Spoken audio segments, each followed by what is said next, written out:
जय श्री राम। शंखनाद में आपका स्वागत है। गृह मंत्री अमित शाह महाराष्ट्र के 2 दिवसीय दौरे पर है।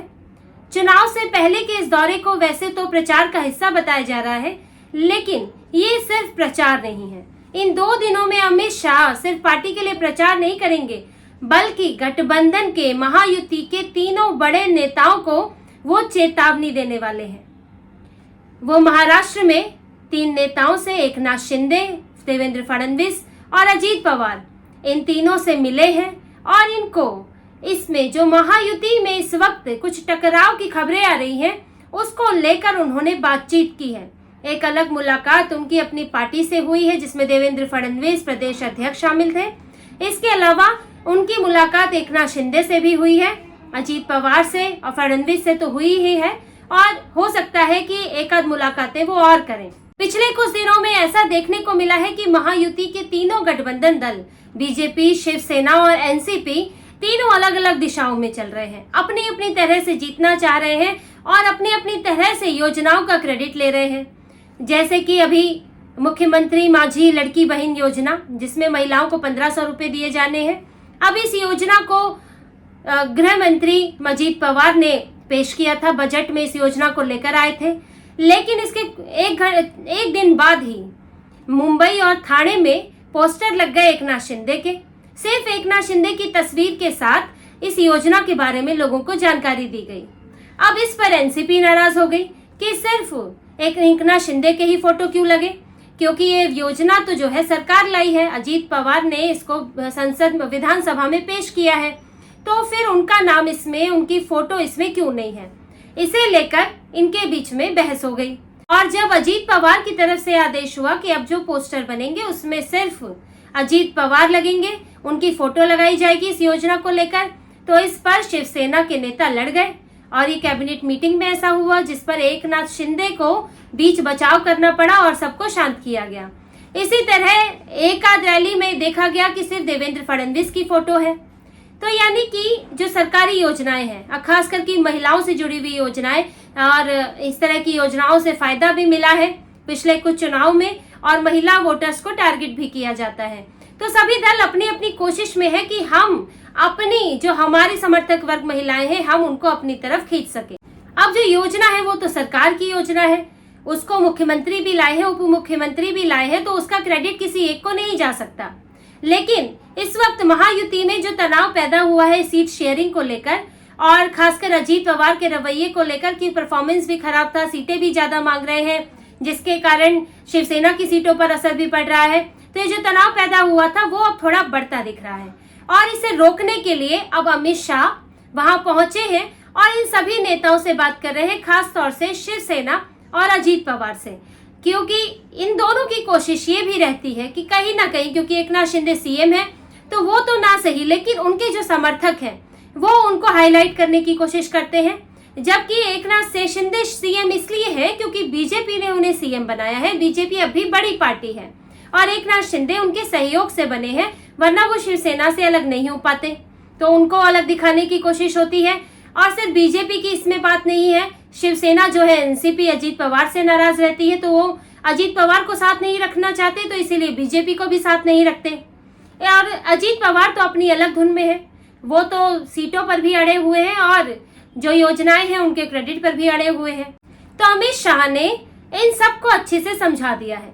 अब देवेंद्र फडणवीस तो उन्हीं की पार्टी के नेता है, तो उनको समझाने के लिए ज्यादा कोशिश करने की जरूरत तो नहीं है, वो पार्टी का वो ऑर्डर तो वो नहीं टाल सकते। अब बात आती है अजीत पवार की, तो अजीत पवार को लेकर उनको तो पहले भी ये कहा जा चुका है कि आप अगर बहुत ज्यादा अड़ियल रुख अपनाएंगे तो आप पार्टी से जा सकते हैं, और अमित शाह ने भी उन्हें ये बात कह दी है कि अगर इस तरह से टकराव रहा, इस तरह अगर आप बीजेपी का क्रेडिट खाने की कोशिश करेंगे तो फिर हमें आपकी जरूरत क्यों है।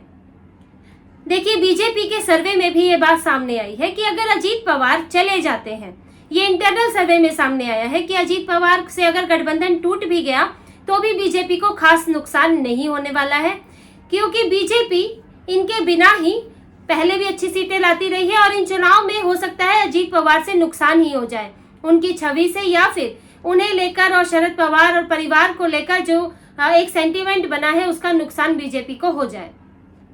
तो बीजेपी ने इसीलिए अजीत पवार को ये संदेश तो साफ दे दिया है कि आपके होने से तो हमें फायदा नहीं हो रहा है, लेकिन अगर आप इस तरह परेशान करेंगे तो आपको यहाँ से जाना पड़ सकता है। आपके बिना हमें चुनाव लड़ने में कोई दिक्कत नहीं है और बल्कि हमें और ज्यादा सीटें मिल जाएंगी।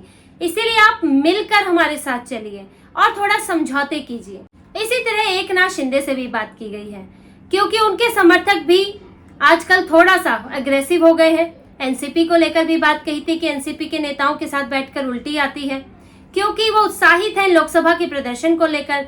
लोकसभा में पहली बार उतरी एकनाथ शिंदे की शिवसेना और उन्होंने 7 सीटें जीत ली, बेहतरीन प्रदर्शन किया और बल्कि जो उद्धव ठाकरे के प्रदर्शन से भी कहीं ज्यादा बेहतर प्रदर्शन रहा। तो वो उत्साहित है और उन्हें लगता है कि ऐसे ही नतीजे विधानसभा में मिलेंगे। लेकिन अभी चुनाव दूर है, आप उसके बाद क्या होगा ये तो तभी पता चलेगा। लेकिन अभी आप एक बड़ी पार्टी के साथ गठबंधन में हैं। आप जब यहाँ आए तो आपको मुख्यमंत्री बनाया बीजेपी ने। देवेंद्र फडणवीस उनके पास मुख्यमंत्री का बेहतरीन चेहरा है, लेकिन फिर भी आपको मुख्यमंत्री बनाया गया क्योंकि उधर उद्धव ठाकरे मुख्यमंत्री थे और आपको कमजोर नहीं दिखाना चाहती थी बीजेपी उद्धव ठाकरे के मुकाबले। ये नहीं दिखाना था कि एकनाथ शिंदे ने यहाँ आके गलती की। आपको सम्मान दिया गया, आपकी पार्टी से अलग हुए तो आपको यहाँ महत्वपूर्ण पद दिया गया। लेकिन अगर आप इसी तरह से करेंगे, अगर अलग थलग चलेंगे, अगर गठबंधन को चोट पहुंचाएंगे, तो फिर आपसे हमें फायदा क्या है? वही बात है। तो आप फिर चाहे तो दूसरा विकल्प अपना लें, चाहे तो आप वापस शिवसेना में चले जाएं या फिर आप अकेले चुनाव लड़े, क्योंकि बीजेपी को अकेले चुनाव लड़ने में कोई गुरेज नहीं है। बीजेपी पहले भी 2014 में भी अकेले चुनाव लड़ चुकी है और अच्छा प्रदर्शन किया था, काफी अच्छी सीटें लेके आई थी और 2019 में भी गठबंधन के बावजूद भी अच्छी सीटें लेकर आई थी, 105 सीटें थी। तो बीजेपी को अकेले लड़ने में कोई समस्या नहीं है। और जब वो 2014 में अकेले लड़ी थी तो उद्धव ठाकरे को बाद में झक मार के वापस आना पड़ा था बीजेपी के पास। पहले तो उन्होंने गठबंधन नहीं किया, लेकिन बाद में उन्हें अब ना तो वो सत्ता में रहे ना विपक्ष में रहे, तो इसीलिए उन्होंने बीजेपी के साथ गठबंधन स्वीकार कर लिया था। अब बीजेपी के पास ऐसा नहीं है कि विकल्पों की कमी है, बड़ी पार्टी है, चाहे तो तुरंत ही सभी सीटों पर उम्मीदवार उतार सकती है, बल्कि उनके उम्मीदवार तो तैयार बैठे रहते हैं और टिकट ना मिलने पर तो नाराज हो जाते हैं। तो उनके पास तो उम्मीदवार है। अगर एकनाथ शिंदे हटे तो क्या पता उद्धव ठाकरे वापस आ जाए, क्योंकि उद्धव ठाकरे की वापसी में एक सबसे बड़ी समस्या तो अभी एकनाथ शिंदे है, क्योंकि उनके रहते बीजेपी से उनका फिर से गठबंधन होना बड़ा मुश्किल है, क्योंकि उससे पहले विलय करना पड़ेगा। और एकनाथ शिंदे क्योंकि अच्छा परफॉर्म कर रहे हैं तो वो अभी विलय क्यों करेंगे? तो हो सकता है उद्धव ठाकरे वापस आ जाए, वो भी परेशान है महाविकास आघाड़ी में, ना सीएम बन रहे हैं ना सीट मिल रही है।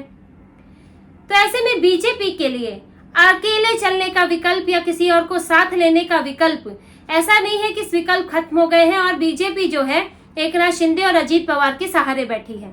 वो सबसे बड़ी पार्टी है, सबसे बड़े भाई की भूमिका में है और उसको सम्मान भी उसी तरह मिलना चाहिए। अमित शाह ने अपने शब्दों में ये बात इन दोनों पार्टियों को समझा दी है कि अगर चुनाव जीतना है तो आपको महायुति के तौर पर सामने चलना होगा।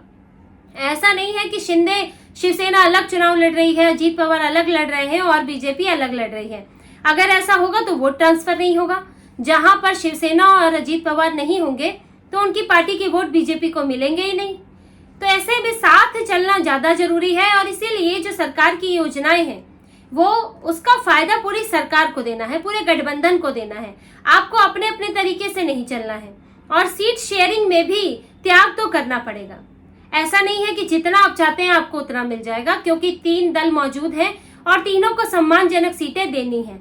अब ये सीटें प्रदर्शन के आधार पर भी निर्भर करती हैं और इसके अलावा आपके कैंडिडेट कितने बेहतर है इस पर भी निर्भर करती है, आपकी अपनी राजनीतिक स्थिति क्या है और उसके हिसाब से तीनों के लिए ही समझौते होंगे। और क्योंकि ये दोनों पार्टियां छोटी हैं, शिवसेना एकनाथ शिंदे पहली बार उतर रहे हैं चुनाव में और अगर अजीत पवार भी अलग होकर पहली बार उतर रहे हैं, तो उनको थोड़ा त्याग, थोड़ा समझौता तो करना ही होगा। और अमित शाह ने ये बात कह दी है क्योंकि बीजेपी ने कभी समझौता नहीं किया, शिवसेना के साथ रही, शिवसेना में उद्धव ठाकरे के साथ रही। उद्धव ठाकरे ने जब जिद की कि उनको मुख्यमंत्री बनना चाहिए, जो बीजेपी के सम्मान के खिलाफ था, क्योंकि चुनाव से पहले इस तरह का कोई बातचीत नहीं हुई थी कि पहले मुख्यमंत्री का चेहरा कौन होगा। ये चुनाव लड़े थे देवेंद्र फडणवीस, उससे पहले मुख्यमंत्री थे। आप चुनाव में कम सीटें लाने के बावजूद भी आप चाह रहे थे मुझे मुख्यमंत्री बनाया जाए। अब ये बीजेपी के लिए सम्मान की चोट थी, क्योंकि पहले बात हो जाती तो बात अलग थी। बाद में अब आप एक छोटे दल हैं और आप इस तरह से अगर ब्लैकमेल कर रहे हैं तो बीजेपी को फिर दूसरा विकल्प सोचना पड़ेगा। इसलिए बीजेपी ने उनका साथ छोड़ दिया, सत्ता में नहीं आई, दोबारा बाद में सत्ता में आई, लेकिन उद्धव ठाकरे को छोड़ दिया। और उद्धव ठाकरे फिर कहां फंसे ये बात तो वो खुद जानते हैं। इसलिए बीजेपी ने हमेशा शिवसेना में रहते हुए भी अपने तेवर कायम रखे, चाहे गठबंधन में थी या नहीं थी, अकेले जरूरत पड़ी तो अकेले उम्मीदवार उतारे, और अगर आज एकनाथ शिंदे के साथ गठबंधन में है तो भी अपने तेवर बनाए हुए हैं। एकनाथ शिंदे अकेले लड़ सकते हैं तो वो लड़ लें, क्योंकि तब उनका सामना उद्धव ठाकरे से होगा, और उद्धव ठाकरे उनके सामने कमजोर नहीं मजबूत है, क्योंकि अभी जो अच्छा प्रदर्शन हुआ है वो बीजेपी के वोटों की वजह से भी हुआ है। जो बीजेपी के वोट, जहां पर बीजेपी का कैंडिडेट नहीं था वहां पर एकनाथ शिंदे की शिवसेना को बीजेपी का पूरा वोट मिल गया, जिससे उनके कई उम्मीदवार जीत गए। शिवसेना को भी ये फायदा हुआ करता था कि बीजेपी का वोट शिवसेना को मिल जाता था। आज शिवसेना यानी उद्धव ठाकरे की शिवसेना, आज उद्धव ठाकरे इसी बात से परेशान है कि उन्हें ढंग से एनसीपी और कांग्रेस का वोट नहीं मिल पाता, और उनका अपना वोट आधार भी खिसक रहा है, क्योंकि वो एक तो विचारधारा के कारण, दूसरा उनकी पार्टी टूट गई है। तो एकनाथ शिंदे अकेले लड़ सकते हैं तो वो अकेले लड़ ले। बीजेपी की अंतिम चेतावनी इन लोगों को ये है कि आपको सम्मान दिया गया है, एक को सीएम एक को डिप्टी सीएम बनाया गया है, तो आप जो है बीजेपी को भी सम्मान दें, और जिस वजहों से पहले के गठबंधन टूटे हैं वो स्थितियां पैदा ना करें। अगर स्थितियां पैदा होंगी तो फिर गठबंधन टूट सकता है, क्योंकि बीजेपी इतनी मजबूर नहीं है कि इनके आगे अपना सम्मान खो दे। इसलिए अमित शाह ने ये बातें अब स्पष्ट की है, और अजीत पवार और शिवसेना को ये कह दिया गया है कि आप अपने अंदर कार्यकर्ताओं को, समर्थकों को जरा कंट्रोल में रखिए और एकजुट दिखिए। तो आने वाले चुनाव में महाविकास अघाड़ी और महायुति में अंतर तो दिखे। महाविकास अघाड़ी बिखरा हुआ है, टूटा हुआ है, और अगर महायुति भी उसी स्थिति में रहेगा तो लोगों को क्या अंतर नजर आएगा। इसलिए उन्होंने ये संदेश दिया है, अब ये बात उन्होंने नेताओं तक पहुंचाई है कि ये महायुति टूटा हुआ नहीं बल्कि मजबूत और एकजुट गठबंधन लगना चाहिए, ताकि जो अब चुनाव होंगे उसमें तीनों पार्टियों को एक साथ होने का फायदा मिल सके। तो इसी तरह की और खबरें और विश्लेषण आपके लिए लाते रहेंगे। हमसे जुड़े रहिए, सब्सक्राइब कीजिए, कमेंट कीजिए। बहुत बहुत धन्यवाद। जय श्री राम।